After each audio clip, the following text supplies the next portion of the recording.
Mais uma boa noite aos irmãos. Hoje, dando continuidade ao nosso estudo do livro de Números, estamos no capítulo 13, do irmão Mackintosh. Desde já, deixo a informação que aqueles que desejarem fazer algum complemento, alguma interpretação, bem como alguma pergunta ou indagação, estejam à vontade. Vamos começar nesse parágrafo aqui. Só lembrando que o capítulo 13 de Números, ele vem tratando desde aquela situação dos 12 espiões, né, sobre a terra de Canaã, falando também sobre as tribos, e vamos dando continuidade a esse tipo de... Irmão, perdão, é 15 o capítulo. É 15? Então, vamos para o 15. Vamos lá, perdão, 15. Aqui fala sobre a repetição e diversas leis, né? Ok. Dá para dar uma subidinha rápida? Só para ver em que parte que fala sobre a rebeldia nós...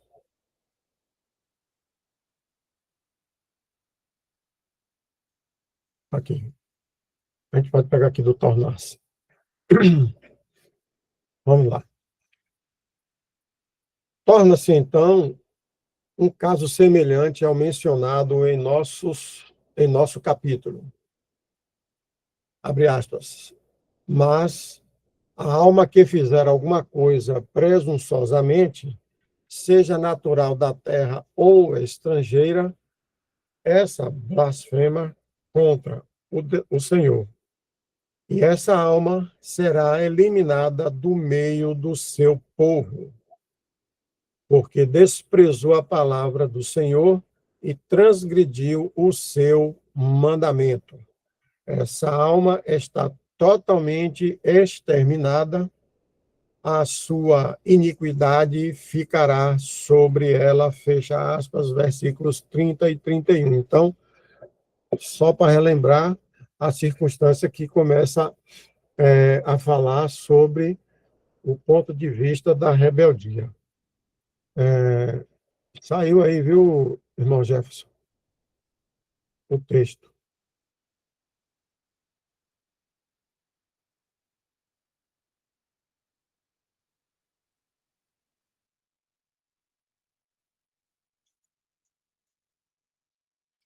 Vou abrir aqui.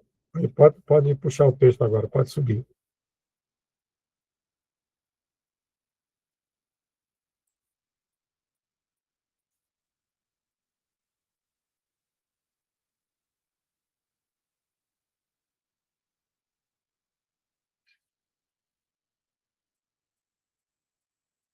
E aí? Não. Subir mais um pouco, né?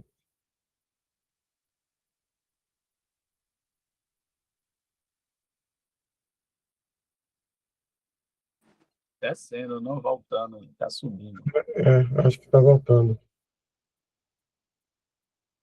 Parou nos versos, acho que 30, 31.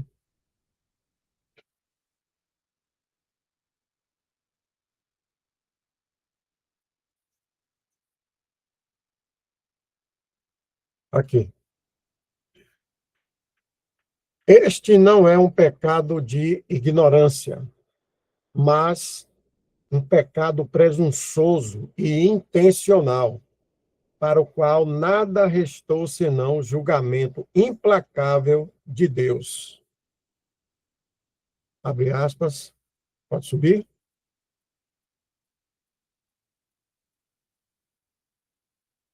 A rebeldia é como o pecado da feitiçaria, e a obstinação é como a idolatria, fecha aspas, prevista em 1 Samuel, capítulo 15, verso 23.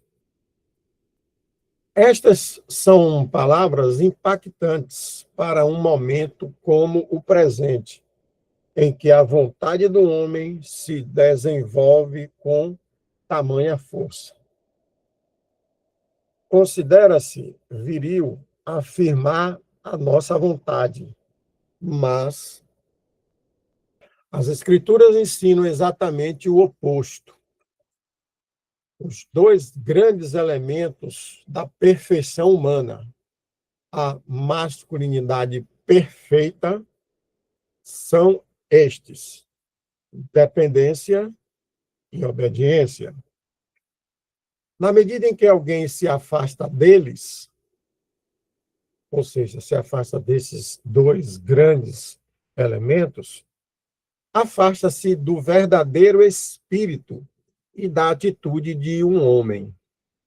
Portanto, quando voltamos os nossos olhos para aquele que era o homem perfeito, o homem Cristo Jesus,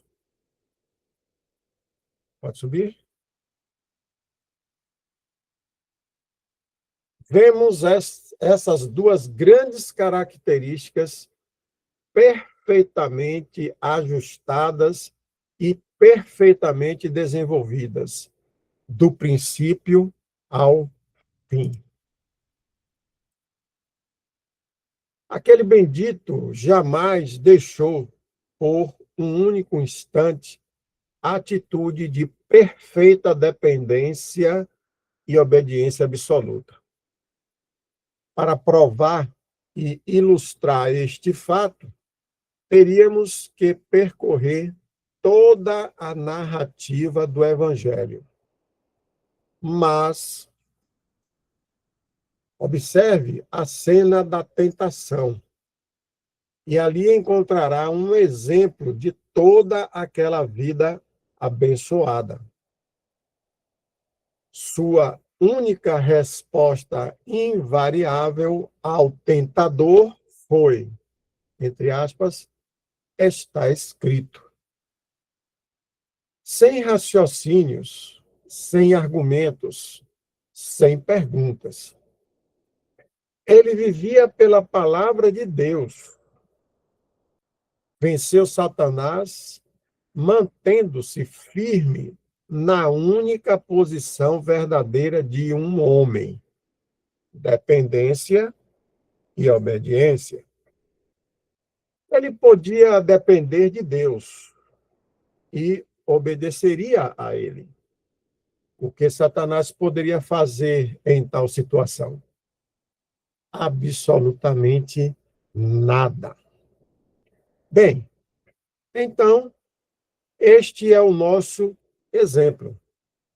Nós que temos a vida de Cristo, somos chamados a viver em dependência e obediência habituais.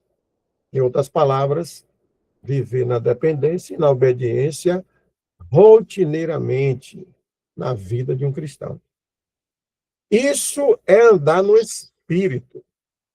Este é o caminho seguro e feliz do cristão. Independência e desobediência andam juntas. Independência e desobediência andam juntas. São totalmente anticristãs e indignas de um homem. Encontramos essas duas coisas no primeiro homem, assim como encontramos os dois opostos no segundo. Adão, no jardim, buscou a independência. Não se contentou em ser homem e em permanecer no único lugar e espírito verdadeiro de um homem. E tornou-se desobediente. Aqui reside o segredo da humanidade caída. Repetindo, aqui reside o segredo da humanidade caída. Esses são os dois elementos que compõem a masculinidade caída. Pode subir? Rastreio onde quiser. Antes do dilúvio, depois do dilúvio, sem lei, sob a lei, pagão, judeu, turco ou cristão nominal. Analise com a atenção que desejar e verá que ele se resume a essas duas partes componentes: independência e desobediência. E quando se chega ao fim da história do homem neste mundo, quando se o observa naquela última e triste esfera, em que ele deve figurar como o vemos? Em que caráter ele aparece? Como, entre aspas, o rei obstinado e o, entre aspas, homem sem lei? Que tenhamos a graça de ponderar corretamente sobre essas coisas. Cultivemos um espírito humilde e obediente. Deus disse, entre aspas, para este olharei, para o contrito de espírito, que treme diante da minha palavra. Que estas palavras penetrem em nossos ouvidos e em nossos corações, e que a respiração constante de nossas almas seja, entre aspas, guarda o teu servo. Pode subir?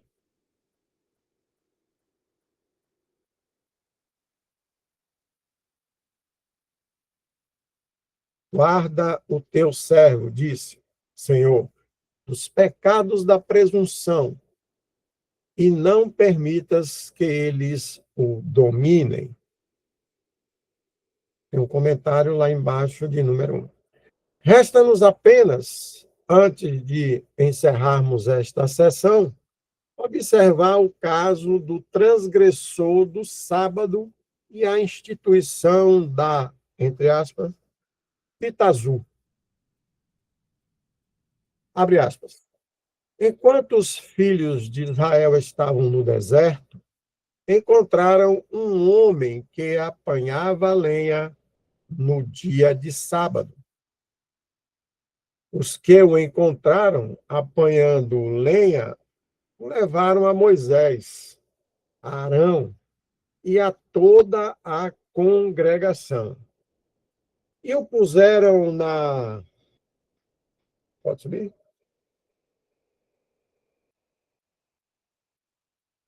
E o puseram na prisão, porque ainda não havia sido declarado o que se devia fazer com ele.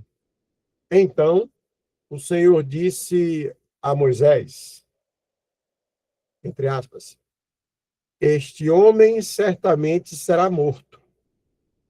Toda a congregação o apedrejará fora do arraial.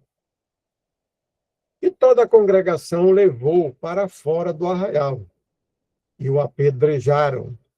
E ele morreu, como o Senhor ordenara a Moisés. Versículo 32 a 36. Pois não? Irmãos, eu queria pedir perdão, Alexandre colocou aí no chat, né, Sim. que é repetido, né? Na verdade, hoje nós iniciaríamos o capítulo 16. Então, nós já lemos, né? Já está gravado em outras... Sim, Já sim, tem sim. gravação. Então, eu peço desculpa e agradeço, Alexandre, pela atenção, né? Não. Eu estava aqui analisando o seguinte. Eu não estava lembrando assim, de ter lido um texto tão igual, tão parecido aqui, É, né? Aí eu digo, está aparecendo muito, será que foi alguma vamos, outra? Mas então, realmente está repetido. para a gente ganhar tempo, vou mudar aqui, viu, irmão, para o capítulo 16 de Números, porque com certeza já tem gravação, se houve comentário, para a gente não continuar aqui na releitura. Ok.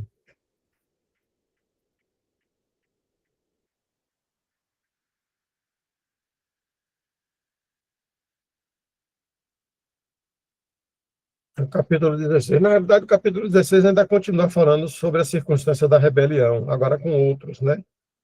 E provavelmente, como você faz uma rebelião, você tem consequências. Consequências no mundo, naquele mundo ainda tratado por Deus, significava castigo, né? Vamos lá. O capítulo em que acabamos de nos deter é o que pode ser chamado de digressão da história da vida de Israel no deserto, exceto, é claro, pelo breve parágrafo referente ao transgressor do sábado. Ele olha para o futuro quando, apesar de todo o seu pecado e insensatez, suas murmurações e rebeldia, Israel possuirá a terra de Canaã e oferecerá sacrifícios de justiça e cânticos de louvor ao Deus da sua salvação. Nele, vimos o Jeová se elevando muito acima de toda a incredulidade e desobediência, do orgulho e da obstinação demonstrados nos capítulos 13 e 14, e contemplando a plena e final realização do seu propósito eterno e o cumprimento da sua promessa a Abraão, Isaque e Jacó. Mas, no capítulo 16, a história do deserto é retomada. Aquela história triste e humilhante no que diz respeito ao homem, mas uma história brilhante e abençoada da paciência inesgotável e da graça infinita de Deus. Essas são as duas grandes lições do deserto. Aprendemos o que o homem é e aprendemos o que Deus é. As duas coisas estão lado a lado nas páginas do livro de Números. Assim, no capítulo 14, temos o homem e seus caminhos. O homem com aqueles caminhos de independência, ele quer dizer. No capítulo 15, temos Deus e seus caminhos. Deus e as suas promessas e como deve caminhar. E agora, no capítulo que se inicia diante de nós, voltamos ao homem e seus caminhos. Que possamos colher ensinamentos profundos e sólidos dessa dupla lição. Entre aspas. Ora, Corá, filho de Izar, filho de Coate, filho de Levi, e Datã e Abirão, filhos de Eliabe, Ion, filho de Pelete, filhos de Ruben, tomaram homens e levantaram-se diante de Moisés, com alguns dos filhos de Israel, 250 príncipes da Assembleia, famosos na congregação, homens de renome, e reuniram-se contra Moisés e contra Arão, e disseram-lhes: exagerais na vossa responsabilidade, porque toda a congregação é santa, cada um deles, e o Senhor está no meio deles. Porque, pois, vos exaltais acima da congregação do Senhor. Números 16, capítulo 16, versos 1 a 3. Entramos, então, na solene história daquilo que o Espírito Santo, por meio do apóstolo Judas, clama de, entre aspas, a rebelião de Coré. A rebelião é atribuída a Corá, visto que ele era o líder religioso. Ele parece ter possuído influência suficiente para reunir ao seu redor um grande número de homens influentes, entre aspas, príncipes, homens famosos e homens de renome. Em suma, foi uma rebelião muito formidável e séria. Faremos bem em examinar atentamente sua origem e seus aspectos morais. Vou dar um tempinho para algum irmão, se quiser fazer algum comentário, fique à vontade.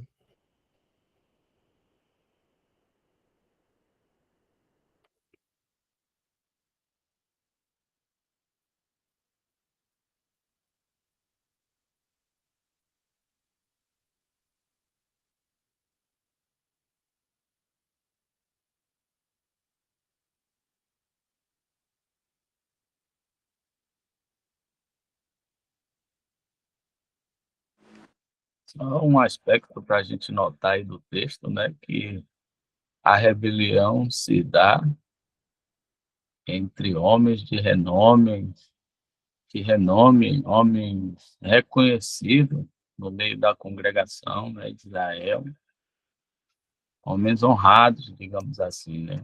A gente se atentar, né, de que a ganância, a ambição, né, vem daqueles que se exaltam, né, que se acham alguma coisa, né, e aí quer mais do que ser somente servo e ficar na obediência e na dependência, como o texto nos traz no capítulo anterior, que é a forma de um homem perfeito estar caminhando, né, em obediência e dependência, como o próprio nosso Senhor Jesus, ele andou aqui em total dependência, em total obediência. Só isso aí, né?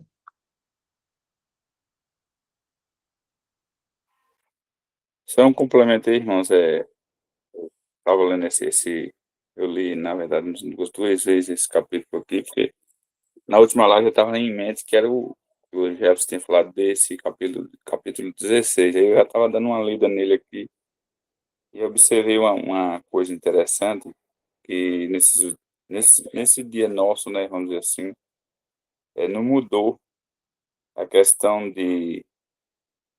da cristandade deixar, vamos dizer assim, de seguir o Senhor, ou aqueles que falam a verdade da palavra de Deus, até que eu me lembrei do livro de Gálatas, a semana passada eu estava lendo, os irmãos lendo, eu lembrei dessa passagem aqui, mas não convém trazer agora, mas é só uma coisa que eu observei, é o seguinte: a pessoa, quando ele está preso por um falso líder, vamos dizer assim, ele se contenta com a miséria, vamos dizer assim, até com certo cuidado, e não desfruta das verdades, né? E prefere ficar num terreno hostil, um terreno ruim. E aí eu queria até que se o irmão pudesse colocar aí mesmo em Números 16, no versículo 13, nós vamos ver que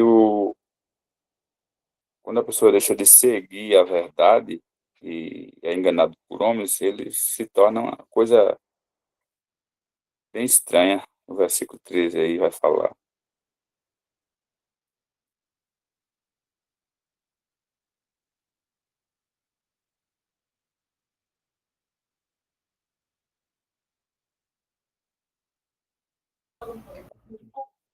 Leones, repete o livro e o... Números 16, no versículo 13 aí, que eu achei interessante. Eu lendo aqui, fiquei prestando atenção, achei interessante.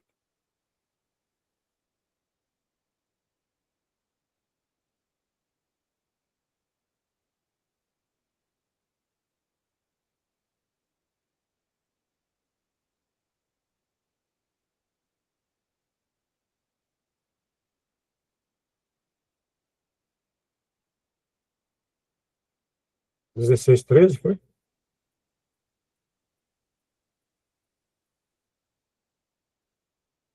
Porventura, pouco é que nos fizeste subir de uma terra que mana leite e mel, para nos matares neste deserto, senão que também queres fazer-te príncipe sobre nós. Uma pergunta. Então, o que a gente observa aí, até que a gente vê hoje em dia, né, que quando alguém fala a verdade, alguém prega a verdade, até que eu me lembrei lá do que Paulo fala, né, em Gálatas 12, lá, que ele fala, fiz vosso inimigo, falando a verdade, né, e ali fala desses falsos líderes, né, que eles querem ter domínio sobre os cristãos. Então, remetendo a esse assunto, o interessante aí é que Moisés tinha feito vários sinais e milagres, né, pelo poder do Senhor, há muito tempo, e eles ainda com coração duro, eles ainda estavam se rebelando contra Moisés e, e gavando a escravidão de onde eles saíram, né, vamos dizer assim. E aí, trazendo para nosso tempo, eu fico assim até abismado com que muitas vezes esses obreiros fraudulentos que prometem esse evangelho de prosperidade, muitas das vezes os seguidores vivem na miséria, né, vamos dizer assim, e eles enriquecendo, ou seja, eles parece que acham contente esse terreno. Aí, aplicando para esse versículo 13 aqui, uma questão que a gente vê que não muda, ou seja, eles estavam na escravidão, o Senhor tirou eles da escravidão, e eles aqui no versículo 13 está gravando essa escravidão que eles estavam colocando como que fosse uma coisa boa. Então, foi uma passagem que eu achei interessante. Botei. Pensando até aqui no que o irmão Leones falou, irmãos, quando o homem ele se opõe à verdade, ele cai nesse contexto que foi trazido aí. E não é novidade, já que muitos de nós que saímos do sistema religioso, graças ao Senhor, a gente vai poder ver que se eu estiver errado, né, eu acho que esse espírito de rebeldia entre esses homens, né, que até o Senhor ele chama eles de lobos ferozes, né, eles sempre de uma denominação, aí não cabe a gente fazer suposições, mas muitos que, mesmo conhecendo a verdade, eles buscaram do evangelho o ganho próprio. Quer dizer, já é aceitaram essa questão. E isso a gente vê hoje já de forma escancarada. Então, esse exemplo de de Corá, mesmo ele tendo um testemunho de Moisés em seguir em conformidade com os pensamentos de Deus, é uma de um espírito realmente de rebeldia, de aversão às coisas de Deus. Por isso que muitas das vezes o próprio Senhor, ele disse até para alguns profetas, diz, olha, eles não estão rejeitando você, eles estão rejeitando a mim. Mas e hoje, irmãos, que temos o Espírito Santo habitando em nós, como nós podemos agora dizer que não entendemos, que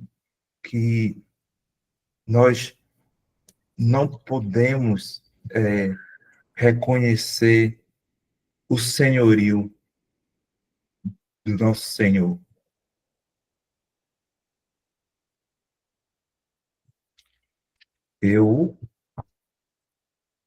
Quando eu entendo que, por mim mesmo, eu não teria condições de sair de um sistema religioso, e eu vejo a graça, a multiforme graça do Senhor operando na minha vida, na vida dos irmãos aqui presentes, eu só tenho que me alegrar.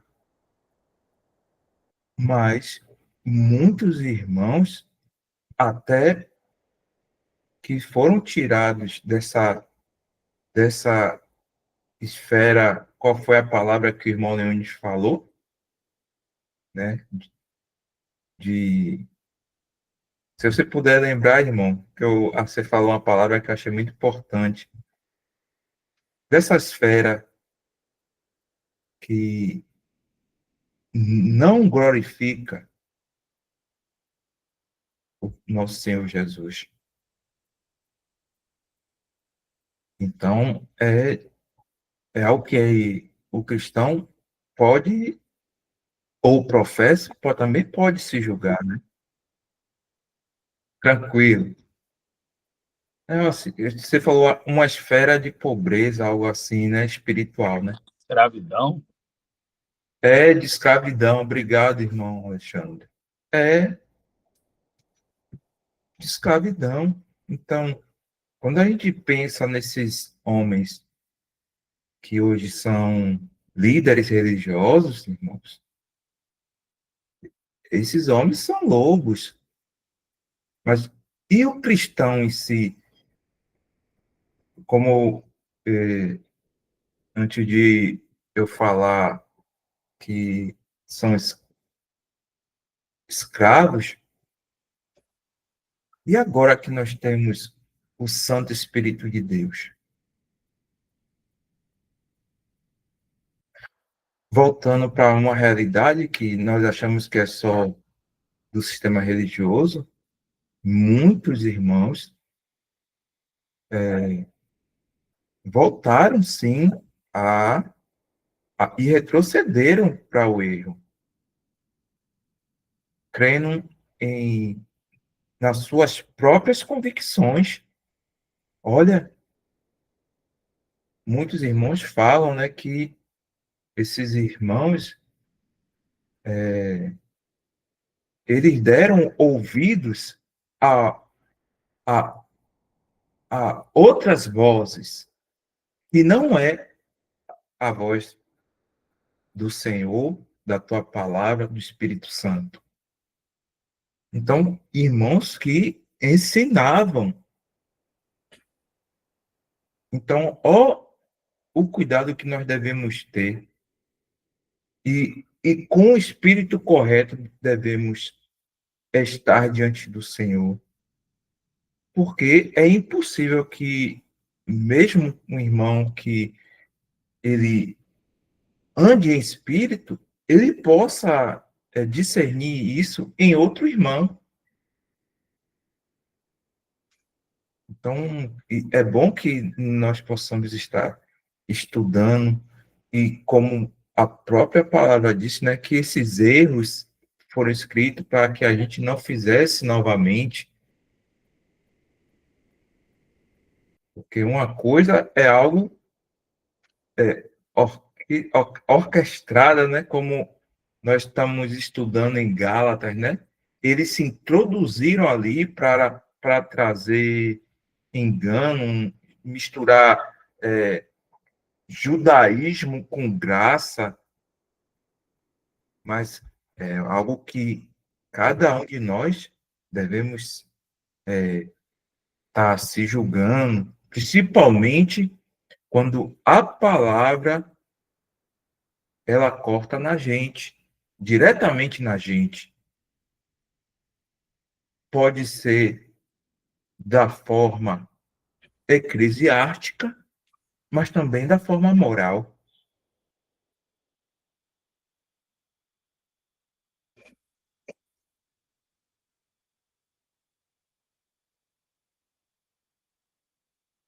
Leones, Só para dar mais um complemento aí, irmão, eu queria que o irmão colocasse aí em 2 Timóteo, capítulo 3, versículo 9. 2 Timóteo 3, 9, né? Isso. 2 Timóteo 3, 9.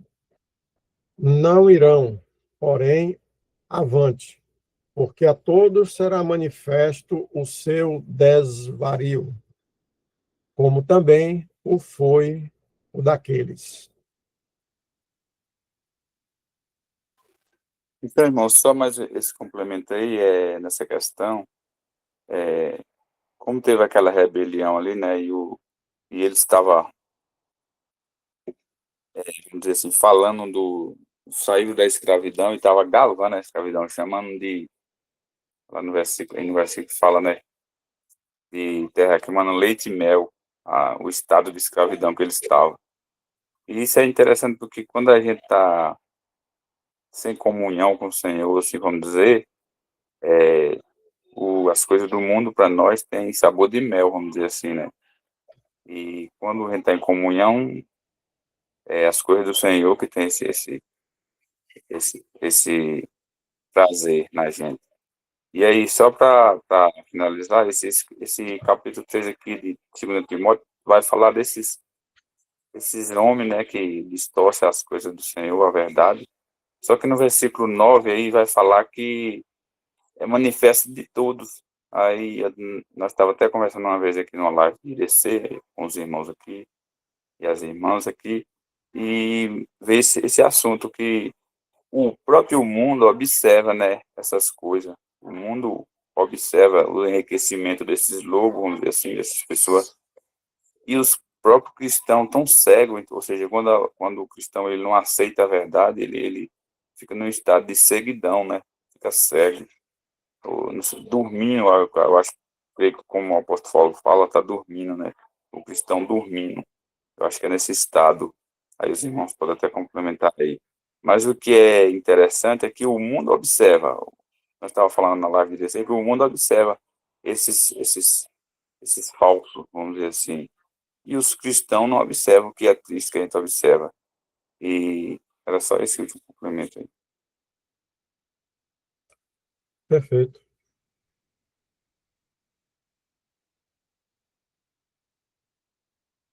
Algum irmão quer fazer mais algum comentário?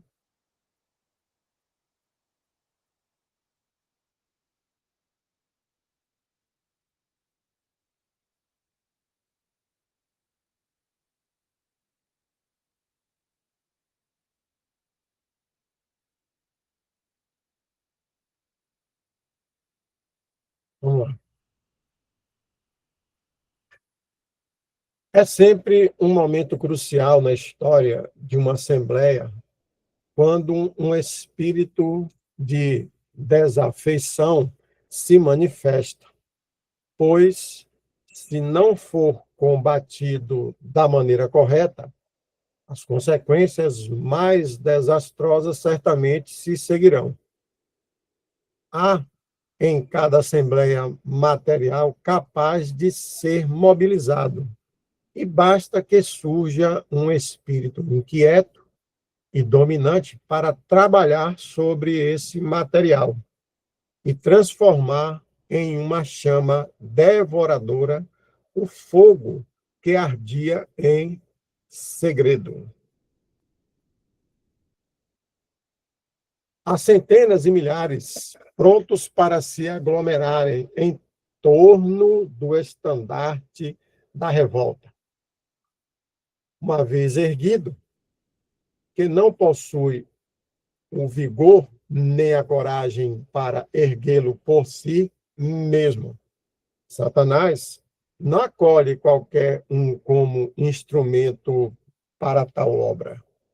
É necessário um homem astuto, inteligente e enérgico.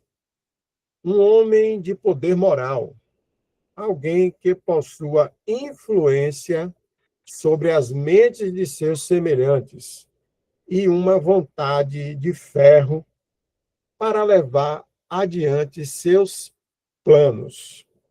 Sem dúvida, Satanás infunde muito de tudo isso nos homens que utilizam seus empreendimentos diabólicos.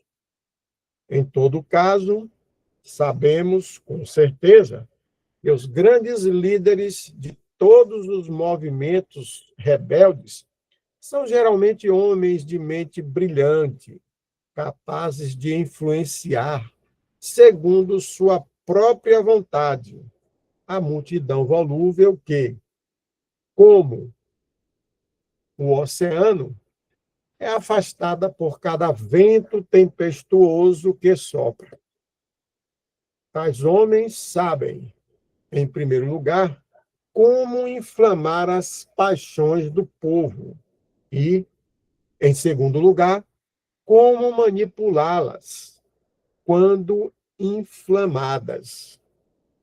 Seu instrumento mais poderoso, a alavanca com a qual podem mobilizar as massas com maior eficácia, reside em alguma questão relacionada à sua liberdade e seus direitos.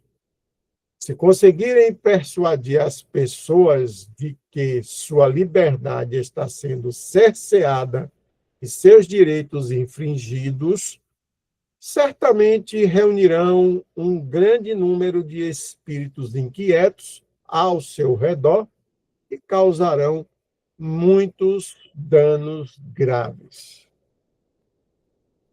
Realmente é uma coisa de astúcia, não é à toa que lá no Éden, a representatividade da serpente é fantástico, né? Não dá nenhuma dúvida sobre a circunstância de ficar observando aquela língua só tateando, buscando as coisas que efetivamente ela pode tratar de uma forma eficaz e fazer a manipulação, inclusive torcer, como aconteceu, né, as palavras para que as criaturas na época de Deus, Adão e Eva, se tornassem vítimas fáceis. A circunstância da rebeldia do primeiro, não vou dizer o anjo lá, mas o querubim, acho que era querubim, o Lúcifer, trata toda essa característica e sábia, né? Eu vou dizer assim, sábia porque não pelo lado da sabedoria que nós temos que aprender de Deus, mas da probabilidade da sua astúcia mesmo, né? Que seria a palavra mais tocável para ele, de poder agir, de poder cercear, direitos, de poder fazer com que as pessoas consigam, em um pequeno espaço de tempo, a depender do que foi questionado, se levantar, entrar em rebeldia, intrigas, né? E uma das coisas que até hoje isso é questionado, você quer bulir com a, o moral e a coisa, o espírito tranquilo de uma pessoa neste mundo hoje, vai mexer e infringir um direito dele. É um caso sério. Retire valores, como foram retirados, estão sendo retirados aí agora, nesses casos que estão sendo apurados. Então, isso tudo é astúcia do inimigo, isso tudo faz parte de um segmento dos capítulos, né? 14, 15, 16, sobre a rebeldia. E interessante de tudo, para fechar minha fala, é que a escravidão que o irmão falou aí, quando ainda no Egito, em que Deus retira aquele povo, há uma coisa tão dura na cabeça das pessoas, mas Deus nunca se esquivou de tirar a aliança. Não obstante, ele até propôs a circunstância de considerar a eliminação do povo, né? Só rapidinho, irmão, pode ser colocado aí no capítulo 14, verso 12 de Números, capítulo 14, verso 12, para eu encerrar minha fala.